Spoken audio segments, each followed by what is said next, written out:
The MLB Gambling Podcast on the Sports Gam Podcast Network is brought to you by Fantasy. They're hooking up new customers. Pledge $5, get $100 bonus funds. We use promo code MLB SGPN. And welcome everyone to the MLB Gambling Podcast here on the Sports Gam Podcast Network. It's currently Sunday night, October 12th, around 8:20 p.m. Eastern Time. I'm your host, Reichel, joined again by Dylan Rockford together to break down the thoughts for the Monday games for baseball. We have one game going on right now. Toronto's up 1-0 in the bottom of the first against Seattle. But we have two games going on for Monday, as we have game 2 of that series, and we also have game 1 of the Dodgers and Brewers series. Dylan, how's it going with you? I know that the Brewers ended up winning, which ended up working out for a pretty low-scoring but entertaining game. How's it going? What's up? I'm doing well. Football's been pretty good for me today. Bet's been going good. They're up 1-0 right now, the Blue Jays. So yeah, all good. How's your Sunday doing? Fine. Kind of up and down. I feel like a lot of the chalk ended up winning. So if you were on the chalk, you cashed. If not, then you ended up getting killed. I was kind of in the middle, so it ended up being an okay Sunday. Wasn't amazing by any means, but I'd say it was fine. But tennis good? Tennis, I ended up not doing too well in my last episode for my picks, but it's kind of ironic because I picked, or not really ironic, it's more just paradoxical. I picked the exact outcome correctly, but I got too creative with the plays that I somehow found the exact middle ground where I lost my plays, but I won my picks. Like, if that makes any sense? Yeah. So, I picked the person to win, and I picked the length, but I just didn't go for that for my actual lock and dog plays for some reason, so I kind of got in my own way. Sometimes we get too creative for our own good. Yeah, it's kind of what happened there. But either way, I actually just did a tennis episode like an hour ago for the upcoming... What's going on right now? They're in mostly Europe again. So we have 3 events coming up starting tomorrow. So I broke those down. Nice. But yeah, if you want to check out tennis, check out the Tennis Gambling Podcast hosted by me.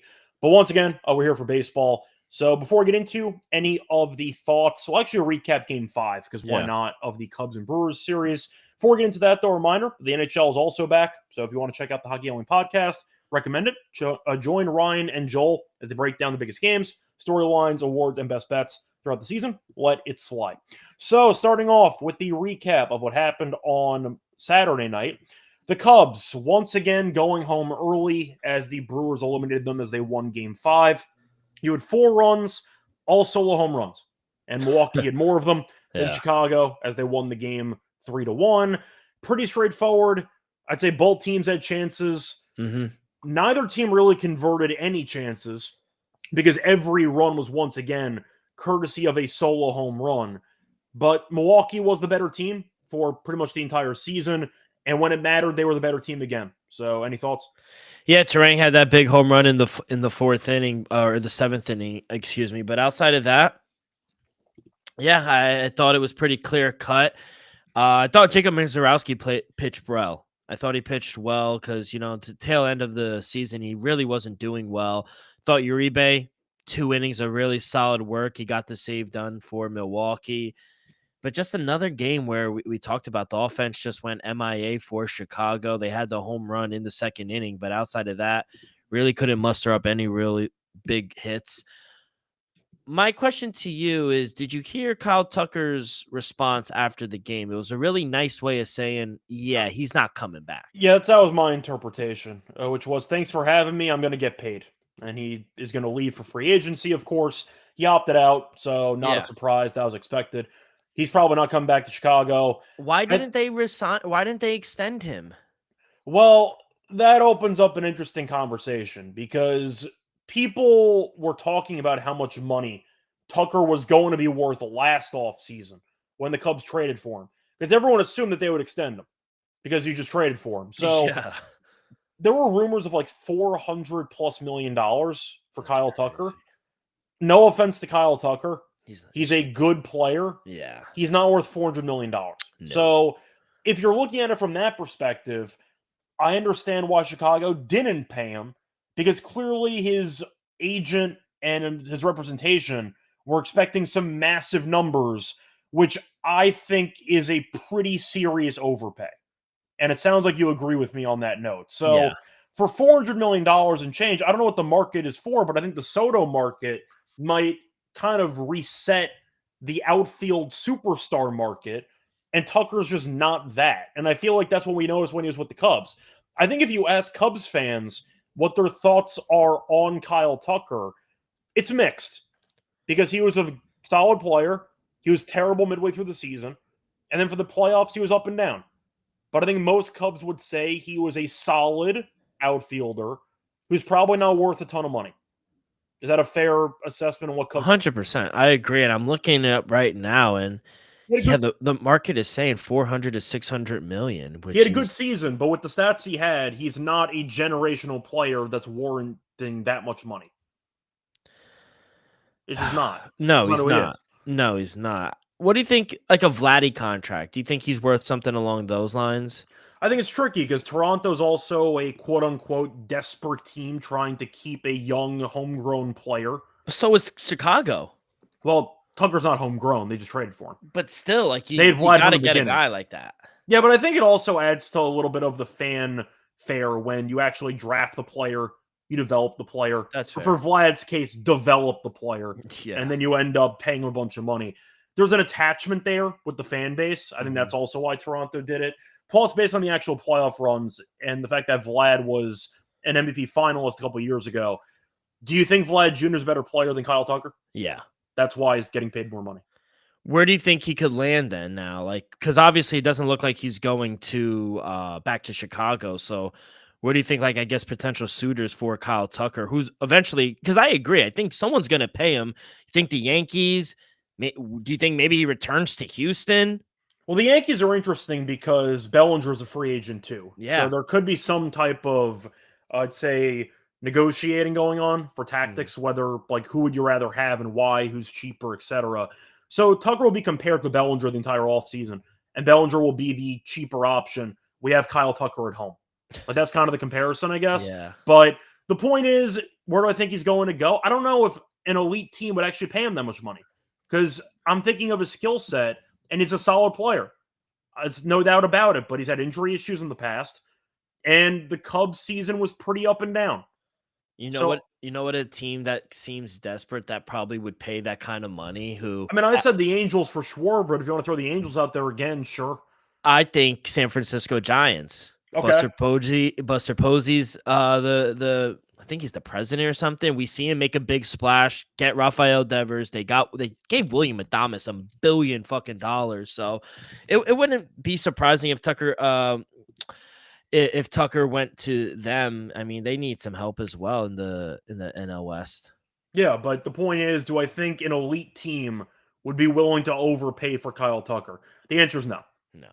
So I think you're looking at a team that's average that thinks that Kyle Tucker can get them over the hump. You mentioned the Giants. Yeah. Kind of he only batted 259. It wasn't the best postseason for him either. No, but once again, he had a home run in game 4, but in general, this season, 266, 22 home runs, 73 RBIs, 136 games. It's classic Kyle Tucker. Yeah. He missed 20 and change games. He had an overall pretty good season as like a 5-tool player, but those aren't the stats of a $500 million man. No. So I think there's just a massive gap between what he should be getting paid and what he might get paid, or what he thinks he should get paid. So I think he's gone. But for the Cubs season, how would you describe it? Because going into the season, they're expected to win the division. And then Milwaukee turned out to be an absolute demon, which wasn't their fault. But they made the playoffs. They lost in 5 to a team they probably should lose to, if we're being honest. I feel like it's an overall B- season. Yeah, I would give them a B just because when you lose Justin Steele, one of their best pitchers, going down immediately, I mean, there was no expectation for this team. And, you know, the Brewers were a wagon all year. You win a series, and then you go the distance with the team, you know, like you said, they with probably the 1 seed in the league. So you know. I think they kind of overachieved, if anything. They just ran out of arms. I think they ran out of arms, and offensively, they never really flourished in the postseason. So they got past the San Diego Padres, who they always fail in the postseason. Mm-hmm. But yeah, I'd give them a solid B. I think they went farther than I think a lot of Cubs fans expected, honestly. Yeah, Cubs fans are going to treat it as a failure because of the unrealistic expectations they might have had preseason, which is winning the division or making a good playoff run or both. you know what? You won a round. I think it was a flawed roster. Your team in the second half was, I don't want to say falling apart, but it was pretty stagnant the entire second half. I mean, Milwaukee ran away with the division with like 2 months to go, and the Cubs were kind of coasting. And you won a series. You know what? You gave your fans a decent amount of games to root for them, and unfortunately, they fell short. But Milwaukee's the better team. So I'm not going to say that they should have won the series, etc. But the Cubs had a decent year. They need to get better, and we'll see what they do moving forward. But Cubs had an okay season based on their expectations. So, do you think the Brewers should be this big of an underdog, though? Well, we're going to get into the NLCS in a second. We wanted to start off with how we actually got the Brewers into the NLCS. But anything else you want to add on the Cubs? No, I'm Cool. good. All right, we'll mention them more maybe during the offseason if some moves happen with them. They tend to be pretty aggressive, or at least they can be. They got Kyle Tucker, for example, last offseason. We'll see what happens. Anyway, before we get into the NLCS breakdown, do reminder once again, they're brought to you by our sponsor, my book at ADG. Use the bet on football, college football. They have a prop they're second to none. You could use their motto, really to heart, which we agree with. Bet on anything, anywhere, anytime. Use crypto for deposits and payouts and sign up for your new account. Use code SGPN for a special 100% bet back bonus up to $500 to new customers. Look at the G promo code SGPN. We're also brought to you by Novig. They are America's #1 prediction market for sports. You're getting some great price as well with Novig. They've reduced juice available in 30 states. Download the Novig app. Get $50 and you spend just $5 if you use our promo code SGPN. Get on the extra Novig. Promo code SGPN. Welcome back, everyone, to the MLB Gambling Podcast. Finished going through what happened, or for the recap for Game 5 between the Brewers and the Cubs. Time to move on into the actual series preview for the NLCS. So we're going to go a bit out of order here, but I think we should probably do the series first. So for this series, we know that Milwaukee, of course, is the 1 seed, and yet the sports books truly do not care because the Dodgers are minus 200. The Brewers are plus 170, despite, once again, the Brewers having home field in the actual series. Mm-hmm. It is the 2-3-2 format, though, so if the Dodgers do win one of the first 2 games, they do win the series in 5 if they sweep the 3 home games. To keep that in mind, but the actual total games here, 5.5, the over is minus 160, under is plus 130, and for the series spread, Dodgers minus 1.5 games is about minus 115, or minus 105, I mean. Brewers plus 1.5 games is minus 115. Now, I do want to point out, though, the Dodgers, of course, had a bit more time off because they ended up winning in 4 against Philly. I do have to point out, by the way, do you know what they faced off 6 times in the regular season? Do you know what the head-to-head record was? 6 times, 3-3. It was 6-0 Milwaukee. Wow. Milwaukee won every game against the Dodgers. And they're still season. Being disrespected like this? And the Dodgers are minus 200. Wow. So we know playoff baseball is a different animal, and the odds makers fully believe that, apparently, because the Dodgers are favored. Now, the Brewers, because they ended up having to burn some arms of the bullpen game in Game 5, they announced that Peralta will be pitching Game 2. For Game 1, we don't know. There's going to be some combination of maybe Quintana in there. They're going to throw some stuff out there, but it's going to be creative. For the Dodgers, they have Blake Snell. So that's why they're favored, because you have Snell, you have, of course, Yamamoto. You have a bunch of great starters, and you even have Sasaki, who's been a demon in that bullpen. So that's going to definitely help out for a more stable pitching staff for at least the starting end and the closer end. So for the series, I'll ask you, Milwaukee's 6-0 against this team so far this season. I also realized I meant to say Dodgers, not Cubs. My bad. Let me just fix that. Dodgers, Brewers. Sorry about that. A series preview for the NLCS.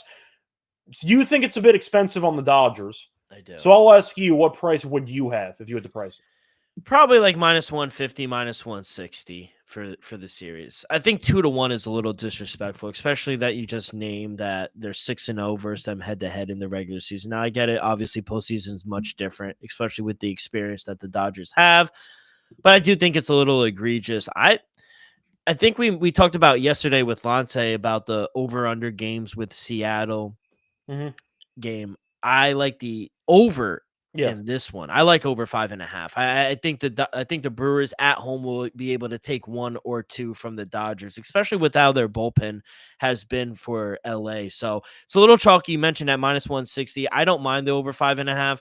And I'm going to take the plus 1.5 here with the Brewers. I think they're a scrappy team that they just don't die sometimes. And I think with their pitching, I worry offensively sometimes because in the shootout, I just don't trust Milwaukee to keep up with LA.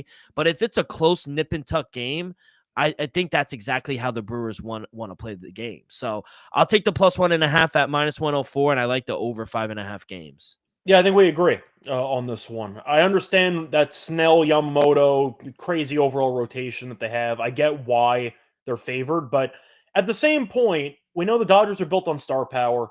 Ohtani's been invisible the entire postseason. Yeah. Freeman has not been good either so far in the postseason. So the star power offensively has really not been there. Betts has been good so far. Kiki's had some good at-bats in general. It's more of an ancillary piece. And Teoscar had the big home run in game one. But a couple of the stars have not actually shown up so far for the Dodgers. Maybe you could argue that's why they're dangerous, because if Ohtani and Freeman wake up, then of course you have a lot of problems on your hands. But I think Milwaukee's going to pitch pretty well. We know they're creative with the bullpen usage, and I do think with their home field, it helps. They were undefeated at home in the Cubs series, so I think they can definitely do enough at home to keep the series competitive. I think this is going 7, actually. I think it might end up back in Milwaukee for a winner-take-all game. I'll ask you for length, though, in the series. You like the over.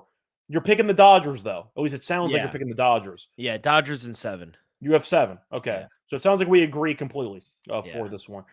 I wanted to make a case for Dodgers in 6, but a reminder, Game 6 and Game 7 are both in Milwaukee. Yeah. So there's no difference there. You can't win on your home field in Game 6 if you're the Dodgers. But I do think the Dodgers are going to get it done.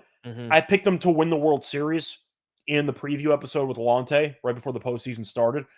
I just think with Sasaki now in the bullpen, who's been really, really good, and with the rotation they have, and hoping that Freeman or Ohtani or both wake up, I like their overall talent. Milwaukee offensively, we know, is unlike other teams.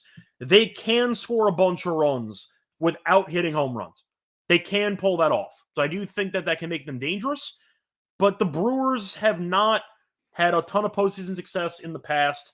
And maybe I just feel like there's a bit of, I can't really say big brother, little brother, but a part of me does feel like if the moment ends up getting pretty, I'd say, nerve-wracking, and they have a chance to make their first World Series as a franchise since 1982, I do think that they might potentially blink. Yeah. And the Dodgers might just take it. Experience matters. Yeah, we saw it last year against the Mets, how just even in a wild card game, the game just got too big for them.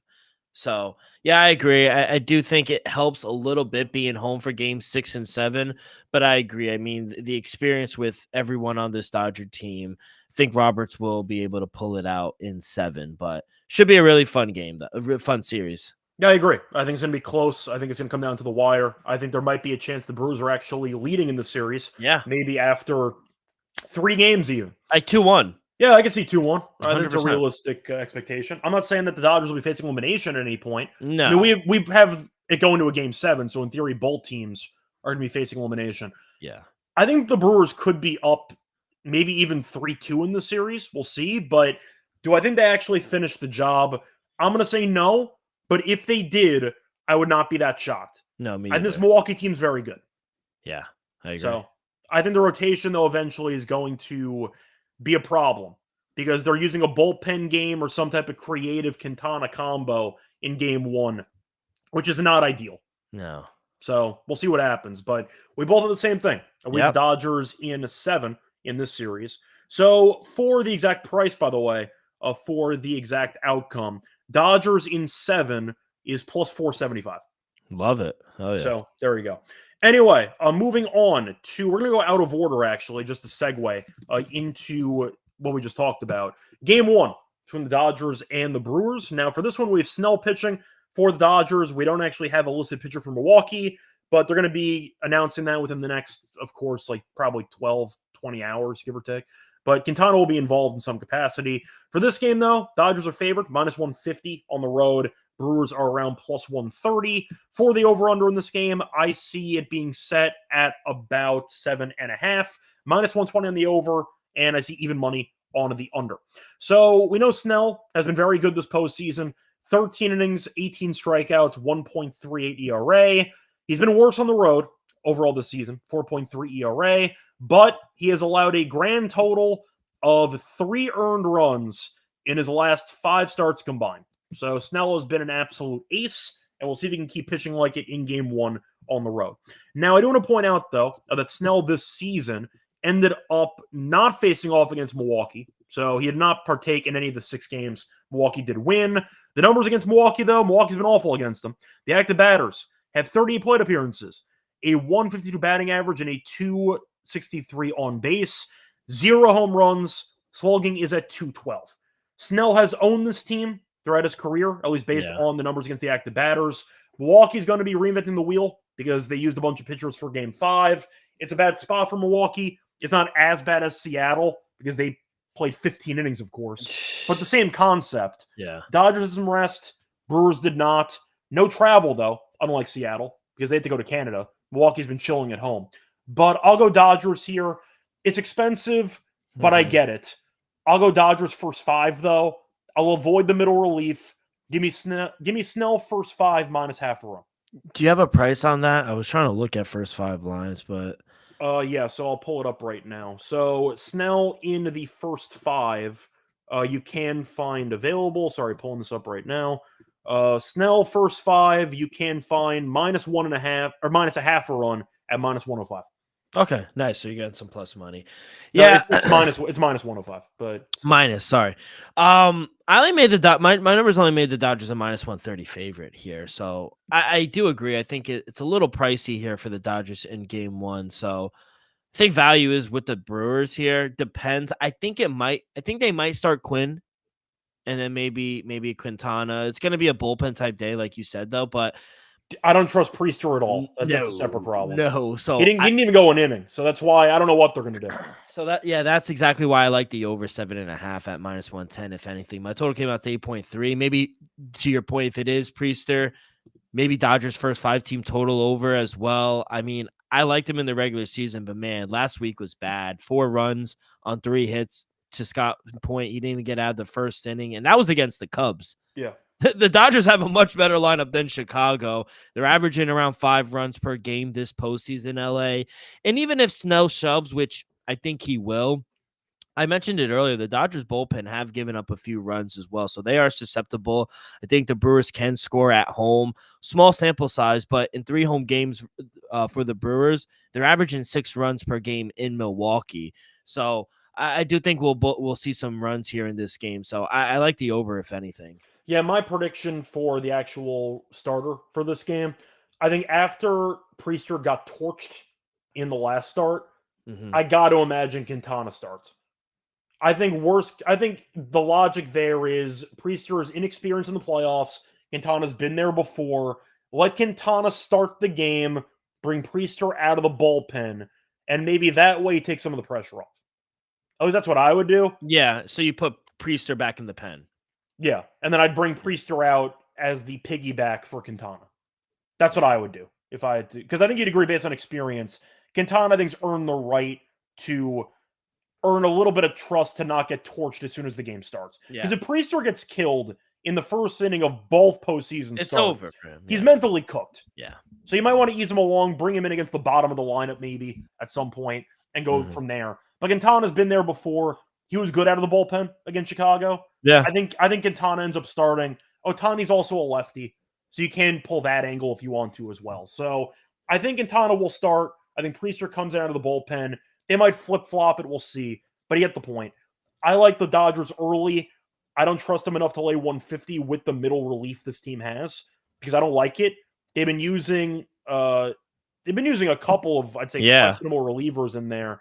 And I do think at the end of the day, they've been using Sheehan out of the bullpen, who I think has been just not very good in the bullpen. So I'll pass on that.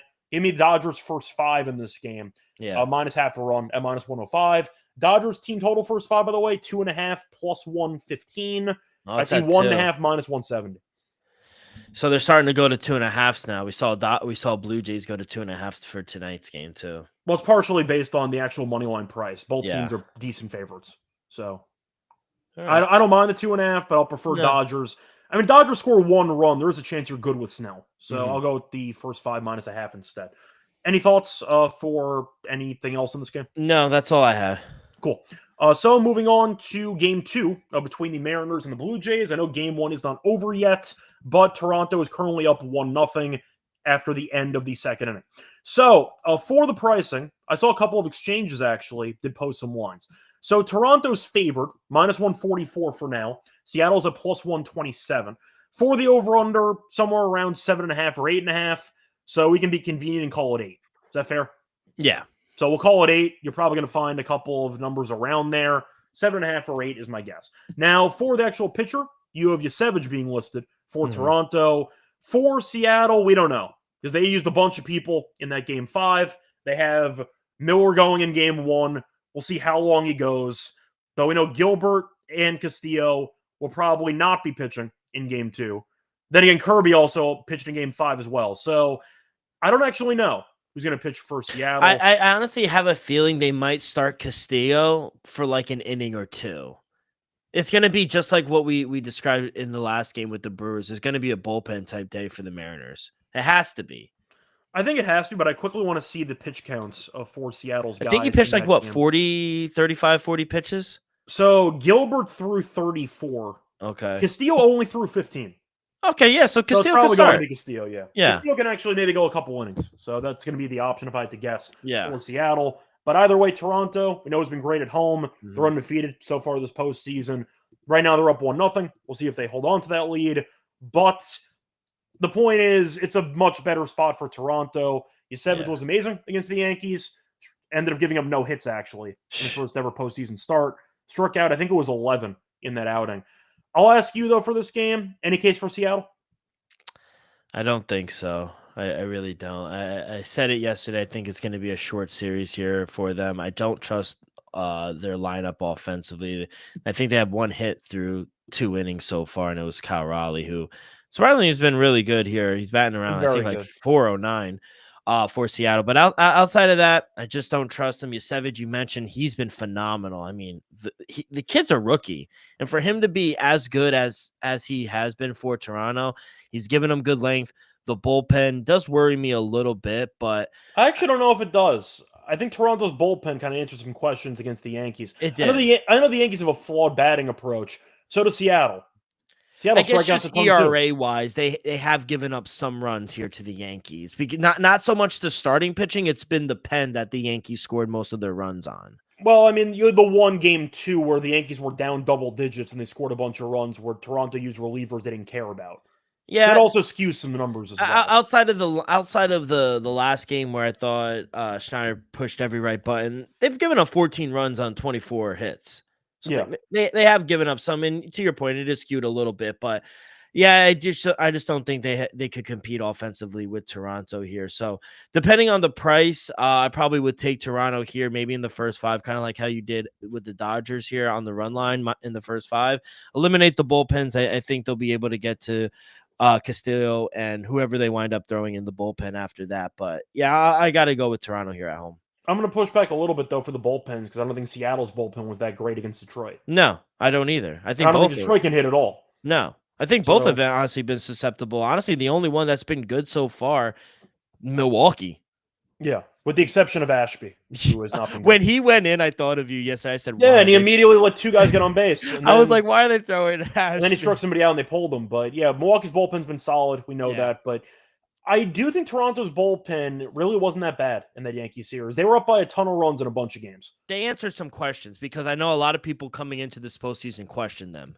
Yeah, but I like the fact that they were actually using a lot of different, I'd say, strategies. I thought they did a good job with the lefties against the lefties, the righties against the righties. I thought that overall, I thought he handled the bullpen very well.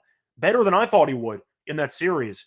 And as you said, he hit every right button in a once again, a closeout game. So a lot of questions were answered for me for Toronto in that first series. I like Toronto. And the bullpen is not as bad as you're saying. And they have the lefties to match up, the righties to match up as well. And their offense we know is nasty. So, and of course they're at home. So I like Toronto with you. Right now, best price I see is -144. I thought about the run one. I mean, we saw eye to eye for this series as well. We think Toronto kills this team. I had Toronto in 5. I think it does end up being 2-0 going back to Seattle, but we'll see what happens. But anything else you want to add for this game, over under? No, I would you say around? We'll say 8. We'll say 8. Yeah, We'll say 8. I think that's spot on. Because my numbers, if it was Yasevich, which is confirmed in Castillo, my total came out to 8.1. it's probably gonna be a mixed line where some will have 8, some will have 7.5. But it's in Toronto, so the weather shouldn't be a factor because they also have the retractable roof. Yeah. The offense has been great. Yasevich is still young. Castillo did pitch in Game 5. Not many pitches, but still. There are some questions there. And 8.5 feels too high for a playoff game when Seattle can't score more than 3 runs in basically any playoff games. So I think 7.5, 8 sounds right. Yeah, I think it's spot on, actually. So you're going to go with the over? Yeah, if I had to, I would lean over. I'm with you. I think the over makes sense for this one. Anything else you want to add for this game? No, I'm good. All right, cool. Anyway, that's going to wrap it up for the 2 games on Monday. Before we get into the lock and dog picks, I remind you once again, they're brought to you by our sponsor, Arnold Fantasy. Play Fantasy Pick'em. Chance to win 5 your times your entry. Pick higher or lower on different player stats. Available different sports as well. Check out the new offer they have for new customers. Play just $5, get $100 bonus funds. Use promo code MLB SGPN. We're also brought to you by Rhythm. They're off to a great start in college football and NFL with picks and props, giving away weekly cash prizes just for tracking your bets in the app. Track 5 bets of the same type from any model that you build, and you can win $1K. Use promo code SGPN25 as well when you download the Rhythm app for a quarter off the first month. Download Rhythm. Once again, promo code SGPN25. Welcome back, everyone, to the MLB Gambling Podcast. Finished going through the 2 games for Monday. Time to move on into the lock and dog picks. What do you like, Dylan, as your lock and dog for the show? Yeah, lock. I am going to take Dodgers first 5 team total over 2.5 here. You said it's at minus or plus money? That was plus 114. Plus 114. I'll take that as my dog then. I'll start off with my dog. Should be a bullpen type day, but on the road with how hot the bats have been for the Dodgers, I think they'll be able to muster up a few runs. So I'll take first 5 team total over here for the Dodgers. As my dog, I'll take the Blue Jays here, or as my lock, excuse me. As my lock, I'll take Blue Jays here on the money line for game 2. I know Castillo only pitched 15 pitches in that relief spot on Friday, but I just think Toronto at home, they're just a different breed. Don't like the bullpen for Seattle. I think they'll be able to get to him as well. So, yeah, I'll take Toronto here for my lock. Yeah, so for my lock, I'm going to go with the Dodgers first 5 minus half a run at minus 105. I think it's a great spot. You have Snell against some combination of Priester, who might get killed, and Quintana, who has playoff experience against the Dodgers. Look at his actual numbers, and not amazing, not terrible. I mean, team on base has a 324 on base percentage against them, but they also have 170 plus plate appearances against them. They've seen him a lot. So I think that can be a problem. I think Snell should go very well. His numbers are great against Milwaukee, and he's been very good for the last month and a half. So I like Snell early. I like the Dodgers offense early. I will go with the Dodgers minus half a run in the first 5 at minus 105 as my lock. For my dog, I don't have a line on it, but I'll go for it. Give me Toronto minus 1.5. I think that with Seattle using Castillo, maybe, and with some other combination. Toronto at home, I just really can't bet against. Maybe it's like Milwaukee at home, which ironically I am going against them, but we'll see. Both of those teams have won every home game. They're both very good. They got buys for reasons. And the fact is, I think Toronto is just much better than Seattle. So I'll go with Toronto in this one, minus 1.5, whatever that plus money price will be. Anyway, moving on to the home run picks. Dylan, you had Contreras, so I'm forcing you to do it again. What do you like as your home run pick here for the Monday card? Yeah, so 4 home runs. I don't want to tell myself, but I kind of been on a heater, I feel like. But that's why I keep asking you, because you actually have been hitting some home runs.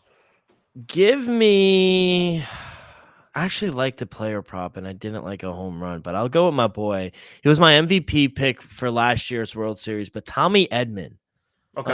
I'll go Tommy Edman. I don't have the price here, but he did have a home run against Philly on the 8th, so a few days ago. So I think he could have one. He is 1 for 4 with home runs and 4 starts against Milwaukee. So yeah, I'll take Tommy Edman. I think 7 plus 750. Is that what you're seeing? Yeah, I see 750. Yeah. Give me Tommy Edman.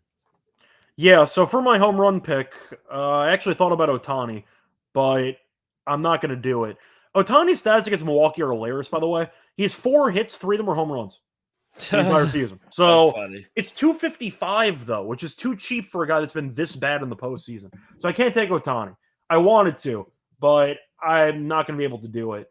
So instead of that, let me just see how this guy's been doing against the Brewers this season. It's tough to actually go for pitcher matchups because you don't know who's going to start the game. But yeah, it's not going to be Teoscar. Teoscar is 1 for 11 against Milwaukee this season, so I can't go for him. Let me just see if Freeman has had decent numbers against Milwaukee this season. Freeman has been terrible. Freeman's 1 for 19 against Milwaukee. Wow. So I might actually just go for it. You know what? I'm going to go with... Yeah, I was going to do it. I'm going to go with the guy that has been really bad so far in the postseason. Said before, though, 4 hits against Milwaukee this season. He has 3 home runs. I think Ohtani can go yard pretty easily in the stadium, especially. And you're looking at his numbers against Quintana. They're good. Against Quintana, 2 for 6, 2 home runs, 4 RBIs, 3 walks. So he has been very good against them. Like the spot, give me Ohtani home run at plus 255 for game 1 of the NLCS. Anyway, that's going to wrap it up for the show. Dylan, anything else you want to add? No, just good luck, and hopefully we cash our Toronto play. But good luck and enjoy the games. Yeah, same to you, whether it involves baseball or Monday Night Football between the Lions and the Chiefs. But a bit of a schedule update. I will be doing the first half of the week next week. I'll be back with you, actually, tomorrow to get into the Tuesday games. But I'll be in Atlantic City. Nice, coming to Jersey. Yes, I'm going to your neck of the woods. So, point is, I will be unavailable to record the MLB shows midweek, but I'll be available to start the week. So we're changing the schedule up a bit. Are you entering a poker tournament?